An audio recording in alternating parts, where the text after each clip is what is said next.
L'imam al-Shafi'i et l'erreur doctrinale. Au nom d'Allah, le miséricordieux par essence, celui qui distribue sa miséricorde avec largesse.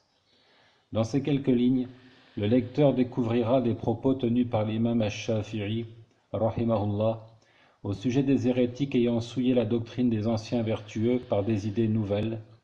Cette falsification est souvent le fruit de l'ignorance ou le fruit d'un effort d'interprétation déplacé et, malgré cela, nous verrons à quel point l'imam est sévère à l'encontre de ces gens, car l'ignorance et la fausse interprétation ne sont pas des excuses pour ce qui a trait au fondement et au point essentiel de la religion dont l'argument est apparent.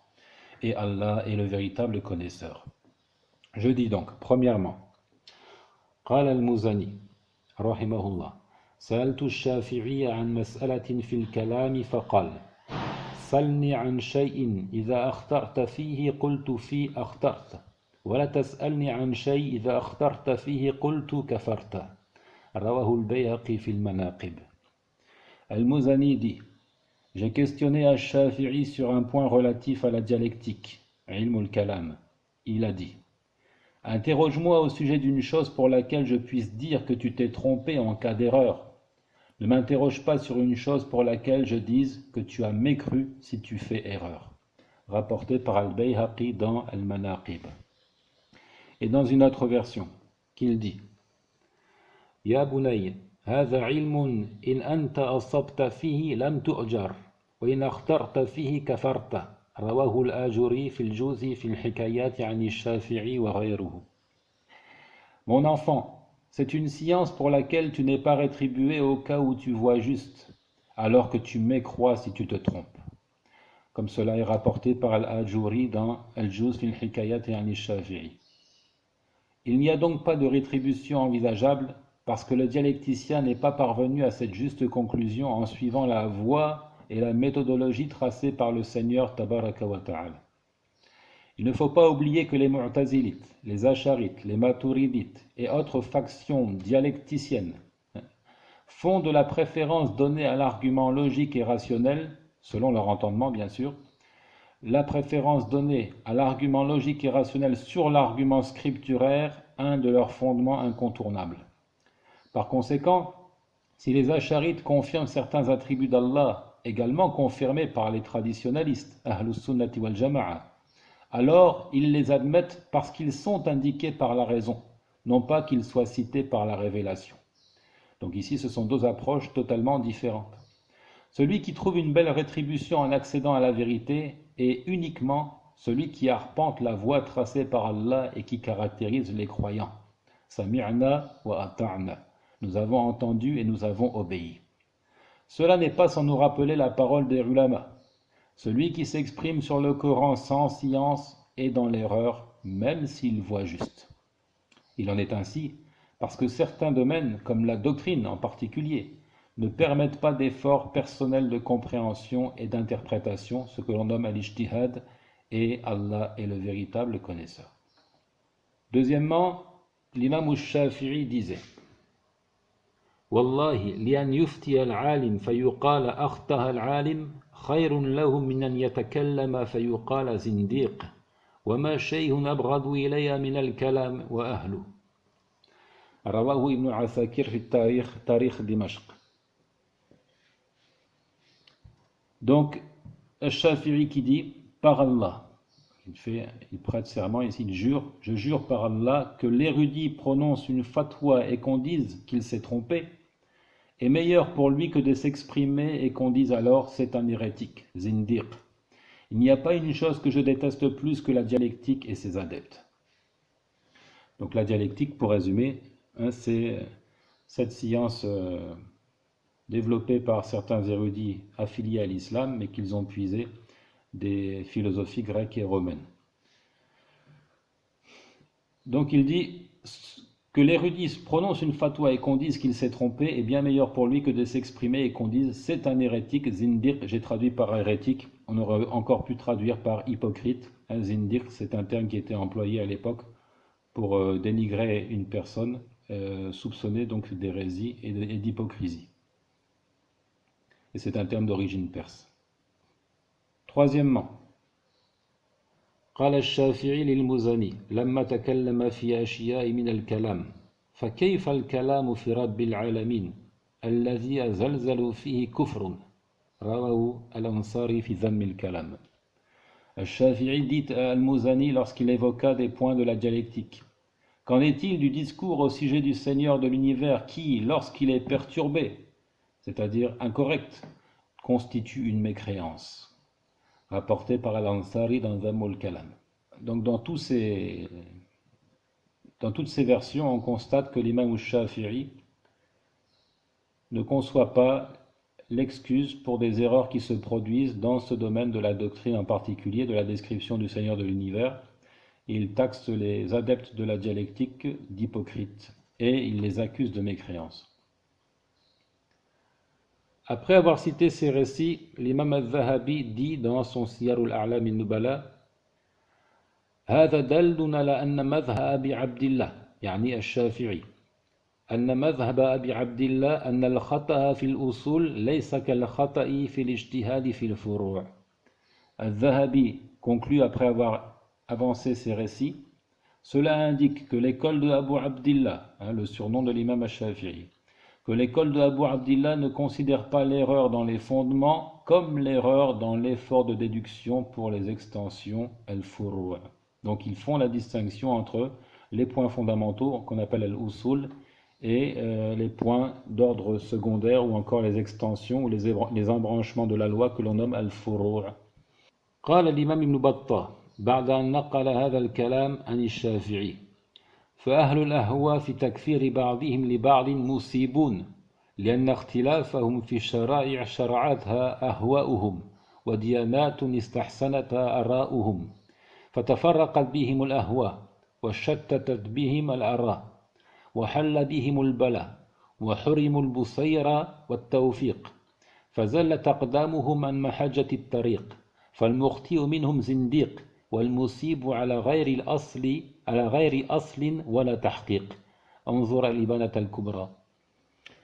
L'imam Ibn Battah qu'il dit après avoir transcrit ces propos de Al-Shafi'i: les adeptes de la passion hérésiarque font bien de se taxer mutuellement de mécréance, puisque leur divergence survient sur des injonctions instaurées par leur passion. Des religions fruits de leurs appréciations, de sorte qu'ils soient divisés, que leurs opinions les séparent, que le fléau les frappe, qu'ils soient privés de la clairvoyance et de la réussite, que leurs pieds dérapent et sortent de la voie droite. Celui d'entre eux qui fait erreur est un hérétique, zindiq, il reprend le même terme ici. Et celui qui voit juste ne se repose pas sur un fondement scientifique et une vérification, comme je l'ai souligné plus haut. Même s'il voit juste, il n'a pas arpenté la voie droite et donc il ne mérite pas rétribution. Quatrièmement, قال الشافعي في الرسالة: أما ما كان نص كتاب بين أو سنة مجتمع عليها فالعذر فيها مقطوع ولا يسع الشك في واحد منهما ومن امتنع من قبوله استتيب. Al-Shafi'i dit dans son épître Ar-Risala: pour ce qui constitue un texte explicite du livre d'Allah, c'est-à-dire un verset coranique aux indications évidentes, ou une narration prophétique faisant l'unanimité, alors il n'y a pas d'excuse et le doute n'est pas permis. Celui qui refuse de les admettre est invité au repentir. Un sous-entendu ici: s'il se repent, il est épargné; s'il ne se repent pas, il est exécuté par l'autorité musulmane. وقال الشافعي في خطبة الرسالة وهو يتكلم عن أهل الفترات قبل بعثته عليه الصلاة والسلام: ومن مات صار إلى عذابه.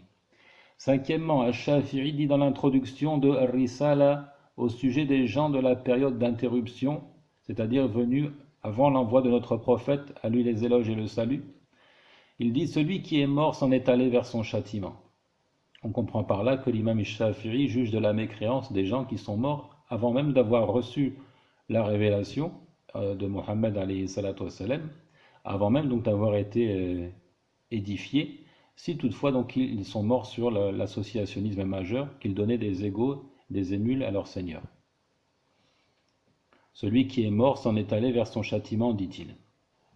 Sixièmement, قال الشافعي لو عذر الجاهل لأجل جهله لكان الجهل خيرا من العلم إذ كان يحط عن العبد أعباء التكليف ويريح قلبه من ضروب التعنيف فلا حجة للعبد في جهله بالحكم بعد التبليغ والتمكين لئلا يكون للناس على الله حجة بعد الرسل نقله الزركشي في المنثور في القواعد. Sixièmement, Al-Shafi'i dit, c'est un propos très important, je demande ici toute votre attention. Si l'ignorant était excusé pour son ignorance, elle serait meilleure que le savoir, puisqu'elle déchargeait l'esclave des fardeaux de la responsabilisation. Si l'ignorant était excusé pour son ignorance, alors elle serait meilleure que le savoir. Pourquoi? Il dit parce qu'elle déchargerait l'esclave d'Allah, l'individu responsable, des fardeaux de la responsabilisation, justement, at-taklif. Elle soulagerait son cœur des sévères reproches. Le serviteur n'a donc pas d'argument pour sa méconnaissance de la sentence après la transmission du message, tablir, et sa capacité à en prendre connaissance, tamkin, afin, dit-il, qu'il n'y ait plus d'argument pour les gens après les messagers, comme cela est stipulé par le Coran lui-même. Transcrit ici par Az-Zarkashi dans Al-Manthuru fil Qawa'id. Donc c'est un propos subtil et important. Il dit, si l'ignorant était excusé pour son ignorance, ça reviendrait à dire qu'elle est meilleure que le savoir.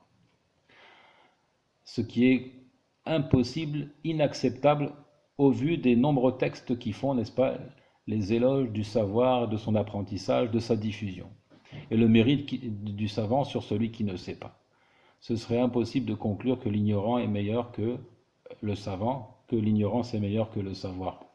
Et pourtant c'est le cas, si on accepte que l'ignorant est excusé pour son ignorance en toutes circonstances, même s'il fait des erreurs monumentales, se trompe dans la conception de son Seigneur et dans le respect de son unicité, tabaraka wa ta'ala. Et oui, parce que l'ignorant, de ce fait, il serait excusé quelles que soient ses erreurs, quelle que soit sa mécréance, alors que celui qui sait, lui, il s'expose éventuellement à un châtiment s'il œuvre contrairement aux implications de ce qu'il a acquis de connaissance. Et notons aussi que si l'ignorant était excusé pour son ignorance, ça conduirait à abolir la prédication. Puisqu'on se dirait, bon, pourquoi inviter ces gens à l'islam, alors qu'en les laissant dans leur ignorance, dans leur mécréance, ils ont encore une chance d'être pardonnés par Allah le Très-Haut et d'aller au paradis, puisque si nous les appelons à l'islam avec clairvoyance et qu'ils sont édifiés, puis qu'ils s'y refusent, ils se refusent à la conversion, ils sont condamnés à l'enfer. Tout cela donc est illogique et inacceptable. وقد كان الشافعي يكفر المتأولين الذين خرجوا بتأويلهم إلى عظائم الأمور من الجهمية والقدرية الغلاة وغيرهم وعليه أهل السنة يعني على هذا القول أهل السنة من كبار أئمة مذهبه بخلاف أهل الكلام المنتسبين إليه كذبا وزورا من الأشعرية الضلال الذين اخترع لهم قائدهم إلى الجحيم أنه لا يجوز تكفير أهل القبلة زعموا لأنهم يشيرون إلى معبود واحد وإن اختلفت العبارات. Al-Shafi'i taxait de mécréance des gens opérant une fausse interprétation qui les conduit vers des énormités comme celles opérées par les Jahmiya, les Qadariya les plus extrémistes et autres. C'était d'ailleurs l'avis des plus grands imams affiliés à son école, c'est-à-dire taxer de mécréance ceux qui commettent une fausse interprétation dans les fondements de la religion. C'était l'avis des plus grands imams affiliés à son école, contrairement aux adeptes de la dialectique qui s'en réclament de manière mensongère parmi les acharites égarés et autres. Ces derniers ont adopté le principe initié par leur véritable guide vers l'enfer. Leur véritable imam, ce n'est pas Al-Shafi'i. Leur véritable imam, c'est Abul Hassan al-Ash'ari, principe selon lequel il n'est pas licite d'excommunier les gens qui prient en direction de la Qibla. Puisque tous, s'imagine-t-il, puisque tous pointent vers un seul et même adoré, quelles que soient les manières de l'exprimer.